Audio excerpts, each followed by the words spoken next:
Good afternoon. My name is Nikki Nolan and I'm from the Eastern and Midland Regional Assembly. I know a lot of you are very interested in an update to this project called Quantitative Greenhouse Gas Impact Assessment Method for Spatial Planning Policy, or QGasSP for short. So today I will be giving you a quick update on where we're at as we approach the end of the year and the expected timelines heading into next year.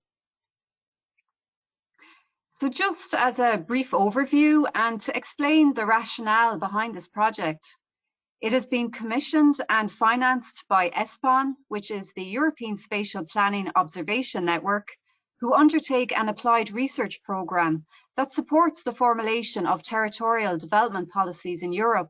And by that, I mean they produce wide-ranging data on various trends, be it economic, social, or environmental, and then produce statistics, analysis, and maps to be understandable and accessible to local policymakers. So our project, QGasSP, is described as a targeted analysis project, meaning it is a tool to develop cross-border evidence and transfer of knowledge and best practice exchange between member states. The aim overall is to identify a robust method or tool for quantifying the relative greenhouse gas emission impacts of alternative spatial planning policies, and in so doing, aid member states in meeting their GHG emission targets by informing strategic alternatives across different administrative levels, which will be particularly useful, in both strategic environmental assessment and environmental impact assessment. And this very much speaks to and supports the development of methodology that will address our specific regional policy objective 3.6 in the RSES, which you can see there. So ultimately, that will address ultimately the aim is that the end tool will assist local authorities in the preparation and making of plan policy and decisions around achieving carbon reduction targets. So who are involved in this project? Well, first of all, the stakeholders are EMRA, who are the lead on this, followed by 3 other stakeholders from the Scottish Government, Department of Infrastructure Northern Ireland, and the Regional Council of Kymenlaakso, Finland. And then the service provider is a consortium of 4 partners who are responsible for the delivery of the outputs.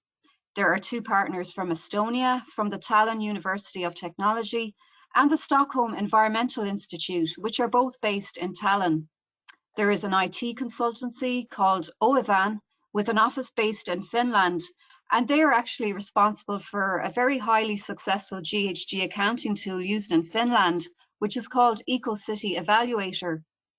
And lastly, we have an Irish partner in Codima, Dublin's energy agency, which really is excellent as they are based within our region and are front runners and leaders in influencing and supporting local authorities in achieving low carbon transition. So what will the tool look like and how will we get there? Well, the aim is to produce a flexible, user-friendly web-based application tool that will be capable of modelling GHG emissions from differing spatial planning policy options, and it will be focusing on buildings, infrastructure, being transport, and land use, which are considered to be the most important sources of GHG emissions. And the tool will use open source data with pan-European applicability for comparative purposes.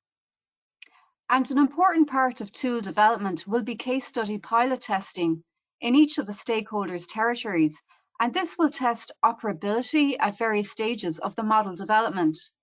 There will also be focused engagement and testing with key local stakeholders and policymakers to provide practical feedback and insights on deployment and usability.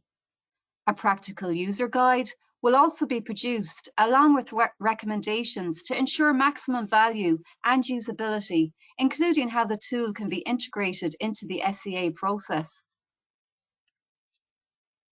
I've included this slide here just to illustrate that the service provider has conducted a very detailed review and analysis of the available GHG accounting tools developed in each of the stakeholder territories. And they have looked at the pros and cons of each and what particular elements could be applied to our project. The most successful and effective all-rounder tool currently available is the Finnish EcoCity Evaluator tool, which will be the reference tool for our project, and which was developed by OEVAN, who I mentioned are part of the consortium. The tool for our project has to be built from scratch, but it will use many concepts of the EcoCity Evaluator, including its attractive design and user interface. So then, in terms of progress to date and timelines going forward, and just to highlight that this is a 12-month project, so it is about working within a tight time frame and achieving the best solution within this time frame. So we had the initial kickoff and steering committee meeting on the 15th of October, where all stakeholders met with the service provider, and we discussed the project objectives, the methods and approach, and time schedule going forward. Since this meeting, the project has moved on, with each stakeholder in touch with the service provider to discuss data sourcing and potential pilot cases. And on November the 17th, we received the first delivery, which is the inception report, and this addresses feedback from the kickoff meeting. It sets out the project tasks and the proposed approach to model development, and it also includes a risk assessment to ensure delivery is made within expected timeframes. This report also sets out the proposed pilot case studies for each territory, and for our region, the selected case study is County Meath.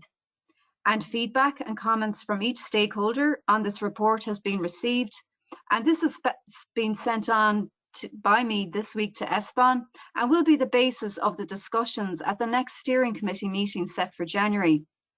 Also, in the last few weeks, we have secured an Irish external observer to sit on the steering committee, which is the Department of Housing, Local Government and Heritage.